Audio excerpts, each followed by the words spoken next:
Hi, welcome back to The Hatch. I'm Rosie Murphy. And I'm Sammy Roth. This is the podcast where we talk about Lost. This week we watched All the Best Cowboys Have Daddy Issues. It's our second Jack episode. Yes, it is. Longest title of any episode ever. It's too many words, but we're gonna talk about it. We enjoyed it. And we've also got an interview with David Fury coming up in this episode. Very excited to share that with you. He was a writer on season 1, co-executive producer. He wrote Solitary, which we watched a couple weeks ago, and Special, which we'll watch in a few weeks. So we had lots to talk about. Let's get to it.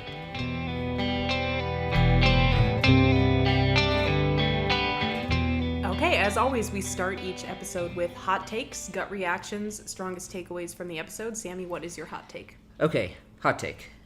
Walt. I just enjoyed that Walt just kept schooling people this episode.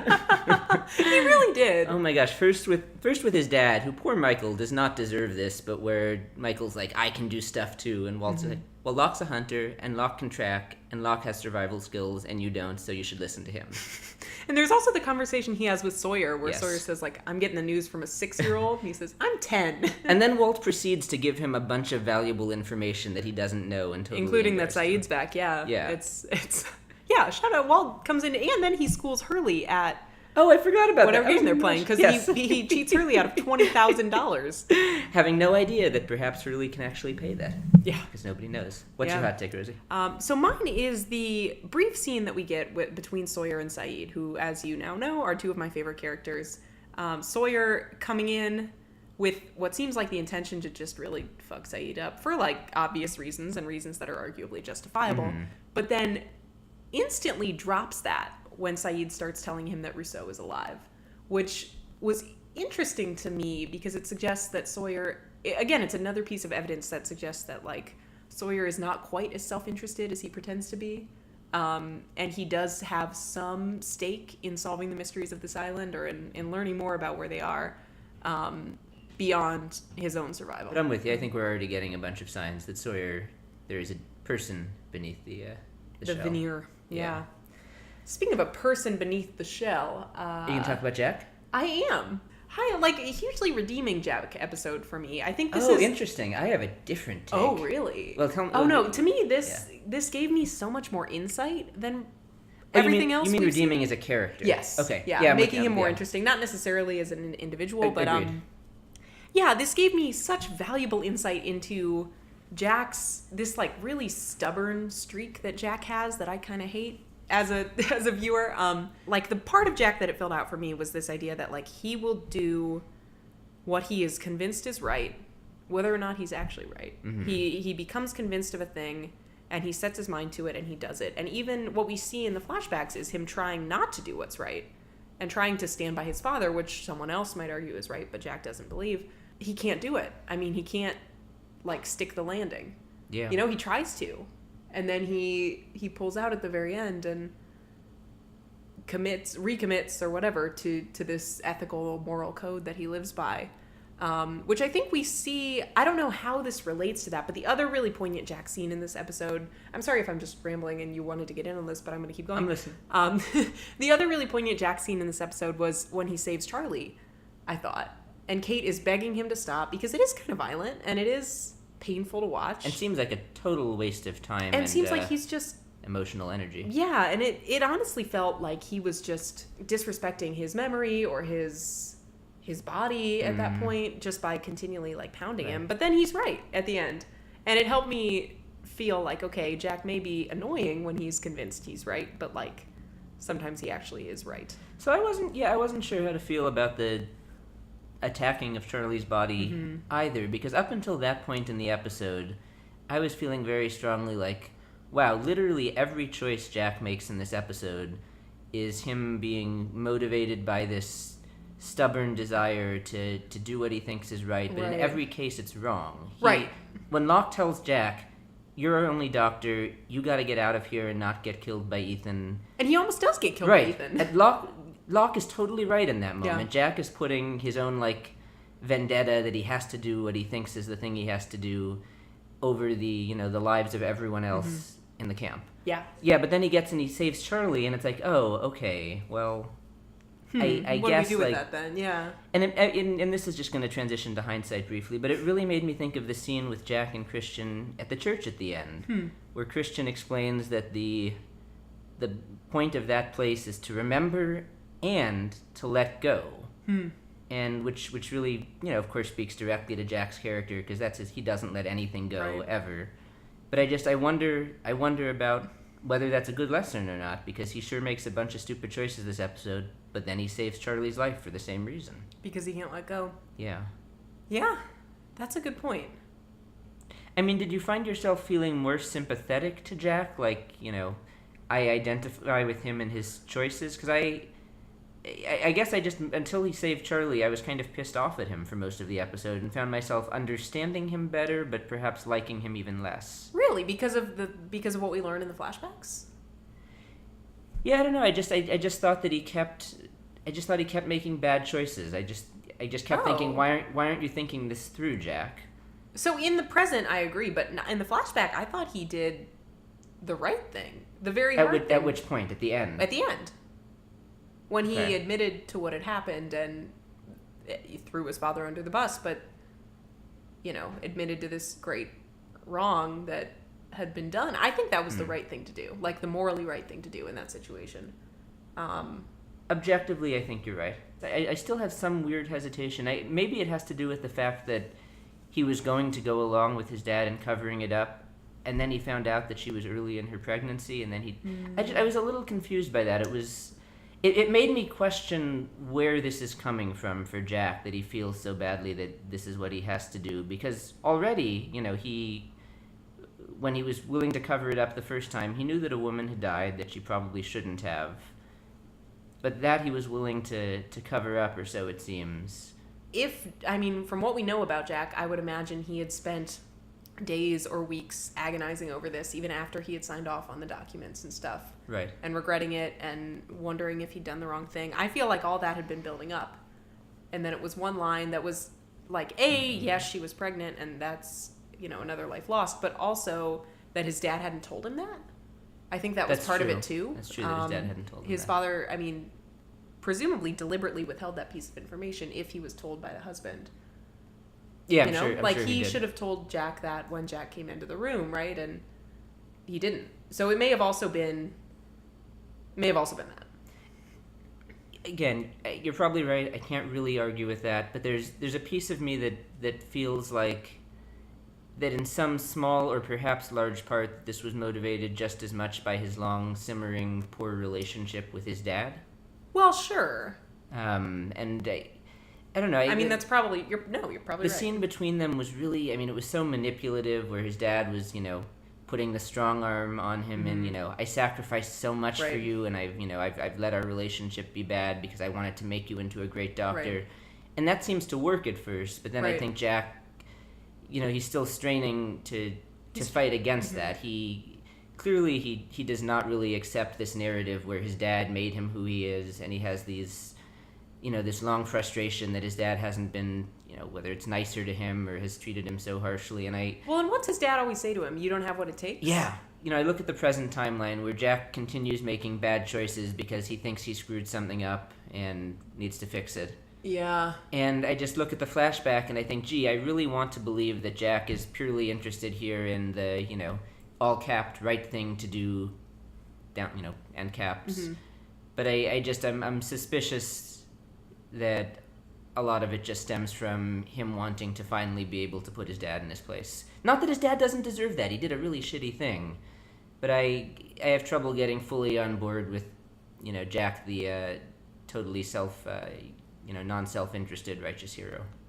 Yeah, no, I think that's valid. And I think that's why the pregnancy fact, it maybe matters more that Jack realizes his dad lied than that she was pregnant. Yeah, I don't know.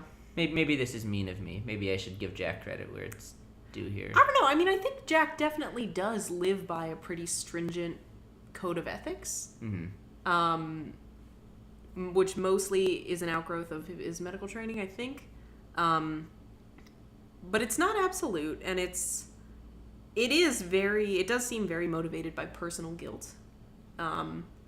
And this idea that, like, he is constantly repaying some debt, or, like, everything that goes wrong on the island is his fault somehow, and he's supposed to protect everybody. Like, he definitely assumes way more responsibility than any one person should have to assume. Classic hero complex. Yeah, and I mean, I think he probably kind of did that in the operating room in the flashback, too, despite knowing that his father had committed this fatal error and killed her. Like, I think he still felt guilty that he couldn't save her. Absolutely. You know, because we see in the very beginning he doesn't want to report the time of death. Right. He doesn't want to admit defeat because he feels like it's his defeat. Right. He still feels personal guilt, and I think he feels like his dad put him in the position where he'd have to feel that, and he resents that. You know what I mean? Yeah. Can you believe we're both actually interested in Jack's relationship with his dad? This is honestly the longest conversation we've ever had about Jack. Should we go to the hindsight portion of the show? Yeah, so my thing in hindsight is... Oh, by the way, this is the hindsight portion. If you're a new listener, this is where we talk about something that's different in hindsight, having seen the whole show. Yeah, so mine is about the moment where John and Boone find the hatch. But when they're walking up to it, and Boone is going to turn and go back to camp, John says, like, don't you feel it? And Boone says, what? And he says, it! And I was left wondering, like, did John actually have some sense that the hatch was there? Like, what did he feel? And was it one of these moments where we see John in this weird communion with the island, or was it something else? Or is he full of shit? Yeah. I mean, we still don't really know. But I mean, he claims to feel something, and then, like, moments later stumbles upon this, you know, mysterious hatch that leads them to the Dharma Initiative and to Desmond and to all of these other places. I mean, I kind of feel like even after having watched the whole show, the question of was Locke special is still an open question. I don't know. I mean, we've seen, you know, a psychic who appears to be a real psychic. We've seen Walt, who at one time the creators wanted to be a psychic. Like, there's no reason within the lore of the show, I think, that Locke couldn't actually be special. Right? There's no reason we shouldn't believe that. Right. Except that it's possible he's full of shit. Right. Because he was. I mean, in his past life, like, I'm not going to say he was full of shit, but he did have some, like, unrealistic ideas. Like, he was going to go on this walkabout in a wheelchair, but he also trained for this walkabout. Like, he knew how to throw knives and, like, clearly had invested some time in acquiring skills. But the tragic part of the scene at the travel agency, you can't tell me what I can't do, is that he can't do it. I mean, the travel agent is right. That's what makes it sad. Yeah. And I mean, I'm thinking about other things. Like, even with the hatch, he was, you know, so determined that really the right thing to do was to not push the button. Mm-hmm. And then he was wrong about that, too. I don't know. I love Locke. I know. My hindsight is related to this, which is the question, which is what happens to Boone ultimately. Mm-hmm. And I just felt like there was a lot of, you know, foreshadowing in this episode where you see Boone sort of continuing to form this attachment with Locke, and he even makes the joke about red shirts, and Locke's like, sounds like that, you know, the captain was piss poor. Yeah. And it's like, well, here we are, Boone, you're the red shirt, and Locke is your captain. Ooh. Foreshadowing. But ultimately, like, look, 8 episodes down the road, they're going to be back at that hatch, and Boone is going to have faith in Locke. And climb up to that plane. Yeah, right. And he's going to die as a result. Right. And the plane's going to have nothing in it but... dead drug dealers. Right. And so, yeah, I mean, it's sad to, you know, watch Boone in this episode kind of learning to look up to this guy that's going to get him killed. But I think it also speaks to your point, or at least my response to your point of, does Locke feel it? Yeah. Right. I don't know. Yeah. You got anything else? I don't think so. I want to hear from David Fury. Let's talk to David Fury. As we said at the beginning, writer on season 1 of the show, co-executive producer. Later would also go on to work on 24, some of the best seasons of 24 in my opinion. So really, really cool guy. Welcome back to The Hatch. I'm here with David Fury, as promised. He was a co-executive producer on season 1 of Lost. He wrote the episodes Solitary, Special, and Numbers, and of course Walkabout, for which he was nominated for an Emmy. David, thanks very much for joining us. Thanks very much for having me. Cool. So just to get started, can you tell me a little bit about how you got involved with the show, how you got started? Yeah, sure. Well, I had crossed over from sitcoms to doing my first hour, which was Buffy the Vampire Slayer. And when that ran its course, I was doing Buffy and Angel. I didn't know what was next. Prior to that, I had been sitcoms, comedy. But the popularity of Buffy and Angel afforded all of us who worked on those shows to get a lot of interesting offers. One of the offers was to go work on Lost. And I said, well, it sounds like it could be interesting. Can I read a script? And the answer was no. I said, could I see something? Did you shoot a pilot? He says, well, we have a rough cut of a pilot, but you can't see it. And I had to say, well, I can't really say that I want to do it without seeing something. So that went away for a little bit. Finally, they came back to me, Lost came back to me and says, okay, we can show you the pilot. We have a cut of the pilot you can look at. And they sent me a disc, and I was completely blown away. I just thought it was incredible. I thought JJ did a phenomenal job of directing, and it was just fascinating. It was much better than I expected it to be. I was expecting, more of a social commentary about, people living together on a desert island and how do you reform society. And when I saw things like polar bears on the island and a monster and, the unseen monster, it was just mesmerizing. It was great. So before getting to some of the characters and episodes I want to ask about, just, one other question that I kind of want to get out of the way, without getting too bogged down in the what did you know, when did you know it kind of stuff, which I'm not that interested in. I am curious what it was like to be writing for this show where you had all of these big crazy mysteries and were sort of, the monster and the polar bears and the whispers and everything, and to sort of be coming up with this stuff as you go along. I mean, was that exciting for you as a writer? Was it difficult? I'm just curious what that was like as a process. Well, in the first season, it was very exciting because, in my mind, we were creating these wonderful mysteries that we were going to solve. And I had, whenever we thought of things, I was always looking ahead to say, what could that possibly be? What could the monster be? What could the answer to the polar bears be? What could be? So I was always looking forward to getting to those things. It wasn't until after we were late in the first season that I realized, we're not going to get to a lot of this stuff, and that was the part that was a little bit tricky. We, when I did the episode numbers, the Hurley episode, and I came up with the numbers, Hurley's lottery numbers. I knew that, these are going to be important numbers somehow, but again, we didn't know how. When we create these mysteries, and as much as some people will tell you, we always knew everything what we were doing. We always knew exactly. We had a Bible. We had a 5-year, whatever they say. The general thing is we just thought of cool stuff, and we went, and then people will be so engaged with it.